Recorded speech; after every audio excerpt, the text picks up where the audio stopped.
Come to Helmuth Ford, home of the lifetime powertrain warranty. Hi, this is Stacy from Shuttler Insurance Services. Come see me on the east side of the square in Sigourney for all your insurance needs. The Sigourney Car Show is Saturday, July 12th from 10 a.m. to 3 p.m. on the beautiful Sigourney, Iowa Square. Cars, trucks, motorcycles, tractors, golf carts, whatever you've got, bring it to the Sigourney Car Show. Early registration is $10 and $15 the day of the show. Plus, you'll get your photos taken in front of the Memorial Fountain for $10 from 9 to 10 a.m. or 3 to 4 p.m. You can drop off or mail your registration to Keokuk County Economic Development at 112 West Washington Street in Sigourney, or get more information at the Keokuk County Economic Development Facebook page or their website. It's the Sigourney Car Show, Saturday, July 12th from 10 to 3. The Keokuk County Expo Fair Kickoff Barbecue Cook-Off Meal and Tractor Show is Saturday, July 12th. Pork ribs, pork loin, chicken hindquarters, potatoes, green beans, and dessert. The Tractor Show is all day. Meal for the public begins at 5:30 for a free will offering. For more information, call Neil Weir at 641-660-3359. It's the Keokuk County Expo Fair Kickoff Barbecue Cook-Off Meal and Tractor Show, Saturday, July 12th. Skunk River Radio, country music from 1990 through 2010 with some Iowa country music sprinkled in. Listen at skunkriverradio.com, download the app, listen on Alexa by saying, "Alexa, play Skunk River Radio on TuneIn." Skunk River Radio will also be available on Google Assistant in the near future. You can listen to me, Steve Shuttler, each weekday morning from 6 a.m. to noon, and listen to The Haze from noon to 6 p.m. Skunk River Radio, online radio for country music from 1990 to 2010.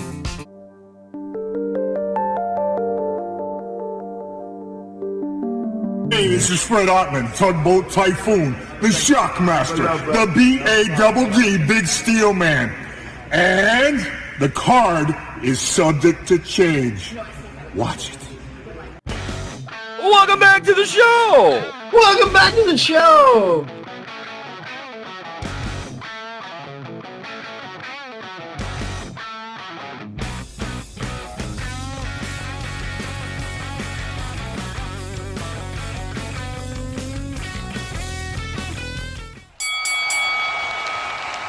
And now, your hosts of the Card Subject to Change podcast, the For Frequency's Sake Tag Team Champions of the World, the Wizard CZ, and never wrong, Nick Bull.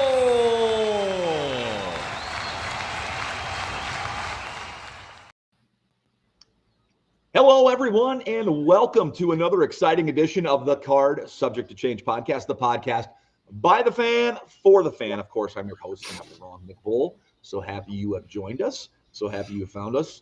And hope you like the next hour or so you're going to spend here with us. This is episode 203 of the Card Subject to Change podcast. Of course, we are powered by Lopez Pizza, built by Durham Remodeling, and colored by Ryan Allison Tattoo.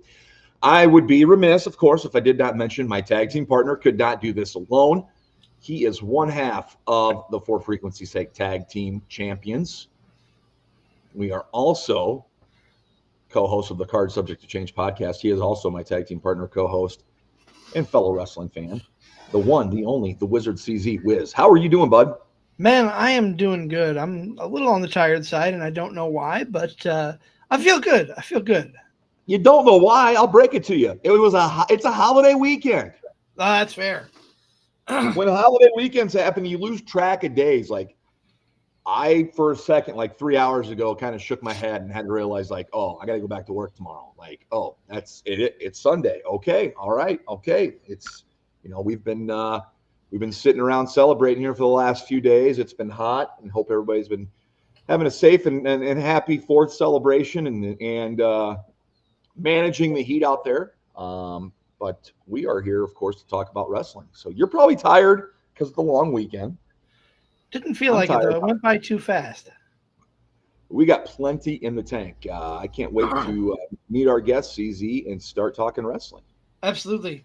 I'm excited to have this young lady on. I've been talking with her for a while. She's been on shows with me like the Joe Monroe Show or the No Cell Roundtable, whichever you prefer.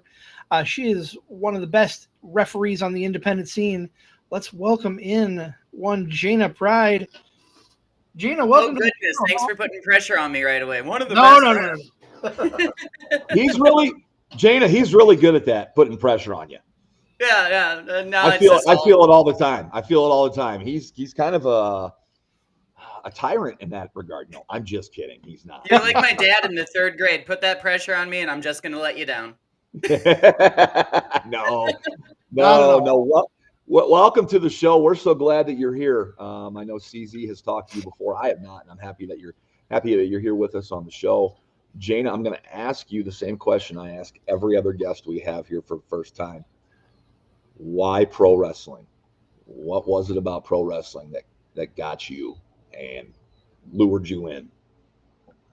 I think as a fan, it's the fact that it's like one of the only forms of entertainment that you get to go into and, pay your $20, pay your, $50, whatever, depending on where you're sitting, and be a part of the show. Like, you don't just go in there and sit down like you're at a movie theater and just like, oh, this was nice, I hope it wins an award. No, you're in there, you bring your signs, you're yelling, the wrestlers sometimes are interacting with you. And you personally, when you go to a play, Alexander Hamilton up on stage isn't going to stop mid-song and say, and I appreciate you as well. So as a fan, that's why I got into it. As a ref and formerly as a wrestler, like, it was one of those things where I wanted to be a part of bringing that experience to everybody else. And I also have that little performer in me that's like, look at me. And this helps to satiate that. Without a doubt. You talked about what brought you in as a fan. Is there any particular moment or memory that you had that really got you excited for the business? There are 2 very formative memories that I have as a fan, which was growing up. Ultimate Warrior was doing a program with The Undertaker. And I was watching whatever the show was that was on USA on Saturday mornings that WWF had back in the day. And The Undertaker had like driven nails into the coffin that the Ultimate Warrior was in. And they're just selling it like, oh my God, he can't breathe. He can't breathe. Someone get him out of there. And then it went to commercial. And I am in tears. I am bawling. I'm like, get the Ultimate Warrior out of there. Because I didn't know how much of a trash human he was. And I was like, help, help, help. My mom comes running down the stairs. What's wrong? She finds out and she turns it off and says, you're not allowed to watch that crap anymore. Ooh. Fast forward 5 years later, 6 years somewhere in there, and my dad and I are at our cabin out in the woods, and miraculously had one of those direct TV satellites. It happened to get all the papers. It's weird. I don't know how that happened. It must have been totally legal. And flipping through the channels, and Survivor Series 9, and I wasn't in wrestling at this time. My friends liked talking about wrestling, but I didn't really know anything about it. And I just remember being enamored with storytelling that went into that tournament. And it's one of those things that I love about tournament shows to this day is you get an opportunity to tell. It's like a bottle episode of a serial TV show.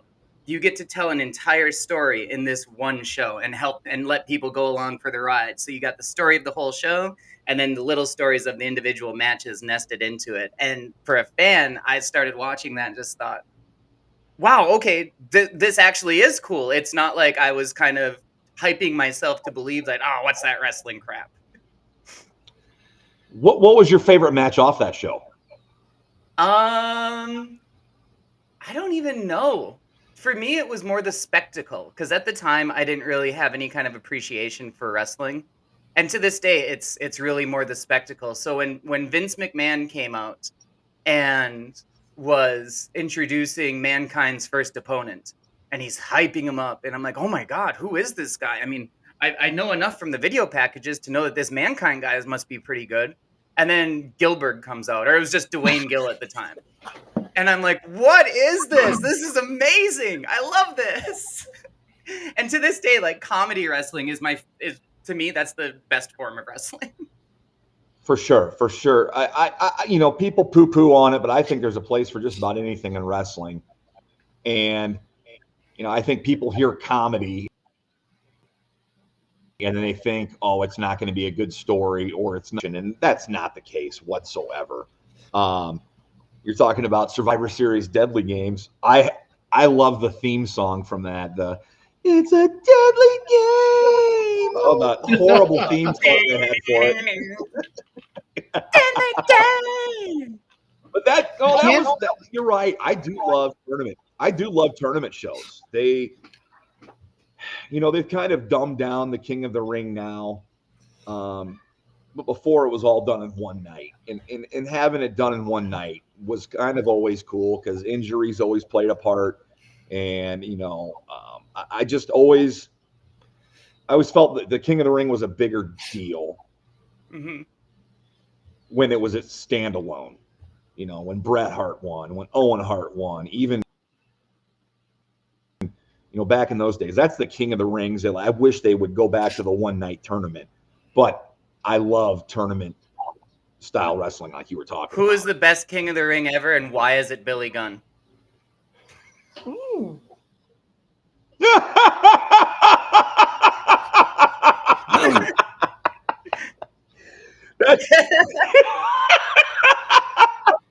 That's king ass to you. All right. So you popped Nick. You got Nick to sing. I tried to get Nick to do WrestleMania the Opera a few months ago, and he just wouldn't do it. I think we found a replacement host, Nick. I'm sorry. I got to leave the show. There you go. I guarantee she's probably a better singer than I am. So, if you do go onto ultimateguitar.com where they got guitar tabs on there. So I play ukulele. And I found the lyrics for a parody of 12 Days of Christmas this past Yule, and it was the 12 Days of Refmas. And it's all of every day is like one of the other things that a pro wrestling ref goes through. And so I actually tabbed it all out and like put it in Ultimate Guitar so anybody can go on there and sing it and play it now. That's pretty cool. That's pretty cool. Ukulele, how long have you been playing? Since like 2021. It was one of the ways that I kept myself sane during COVID. Okay, that's fair. Sure. What I'm gonna, the wrestling nerd in me. Do you play any wrestling themes? Can you play any wrestling theme? I learned Randy Orton's theme at one time. Yeah. I'm trying to mash Randy Orton's theme and the ukulele. I mean, that's awesome. And I learned Jericho's Judas. Okay, I'm down for that. Ooh, I'm down for that. Me, when I play a ukulele, I think the best thing about it, and I've always been a fan of like covers in general, but is playing something that kind of subverts the expectation of how the song is to be played. So like one of my favorite bands to play on a ukulele is NoFX, the punk band. Because it's like, what the crap is this? Oh man, I would love to hear some of that. A punk ukulele tune, that'd be epic. Jane, I want to go back a little bit. You're talking about comedic wrestling, and a lot of people poo-poo on it, like Nick said, but I got to hear your opinion, because if someone is going to crap on comedic wrestling, I'm going to show them Sami Zayn versus Johnny Knoxville, the greatest comedy match ever, in my opinion. It was solid. I mean, Mark Henry's hand baby grew up and hit Sami Zayn in the face. So yeah. And I think a lot of people we as humans tend to focus on the negative things. Like something can be 99% perfect, and then that one little 1% you're going to focus on. And so many folks from that match focus on the issue with that mousetrap that happened. And you know what? They did their best that they could. They were doing a prop show in front of thousands and thousands of people. Carrot Top was not there to oversee the prop management of a live show like that, and they did the best they could, and it was amazing. You're absolutely right, CZ. I always will go back and watch that if I get a chance. I love it. No, that very match shattered expectations. That match it really exceeded maybe because I had such low expectations coming in, because I kind of knew it would turn into a shit show, but it was a shit show for the right reasons. And those guys went out there and just spun a web, told the story. It was hilarious, and it went over well. Like, you can't do what they did any better in that situation, I don't think. And I feel like WrestleMania with lately has props turned and into all a that. place where it's hard to do things. It's hard to try new things. You know, it used to be WrestleMania, they could come out there and really do no wrong.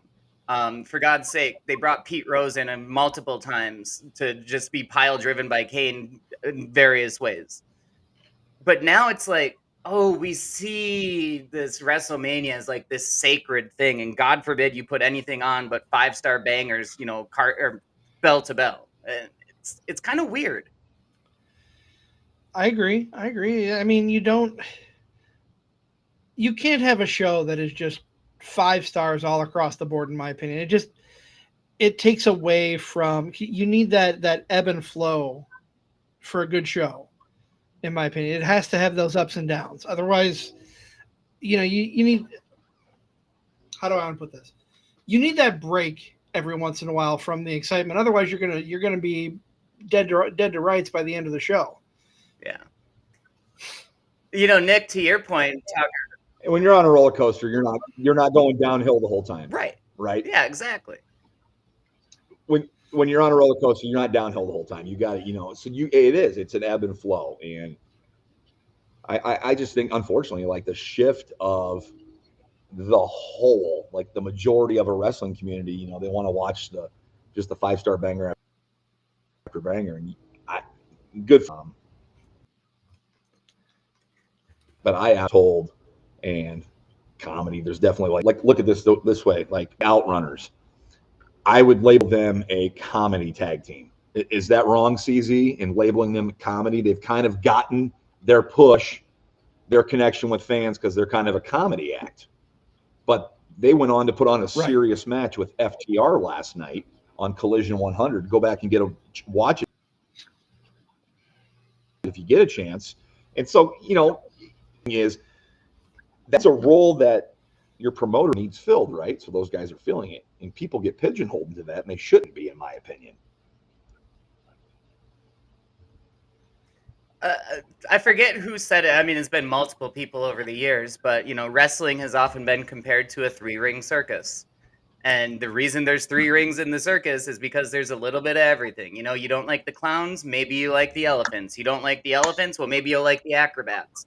And exactly what you're saying, you got to have that little bit of everything for everybody, as at a local level, as a small indie promoter, and at an international level, because you're never going to make everybody happy all of the time. So